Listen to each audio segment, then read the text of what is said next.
নমস্কার। খোকারোক্তি জবরযুক্তি ভবানী প্রসাদ মজুমদার।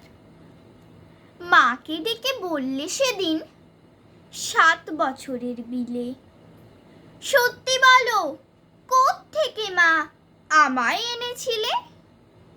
মুচকি হেসে মা বললেন, চড়ক পুজোর দিনে নিউ মার্কেট থেকেই তোকে এনেছিলাম কিনে।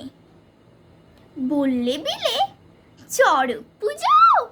ঠিক ধরেছি আমি, বুদ্ধি আমার আছে, যতই করি মা বাদরামি।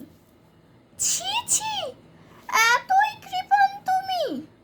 চৈত্র মাসের সেলে সস্তা দামে রিডাকশানে আনলে কিনে ছেলে, তাই মা আমার আঙুলগুলো এমন ছোট বড়। হাফ দামেতে কিনলে জিনিস হবেই এমন তর। নমস্কার।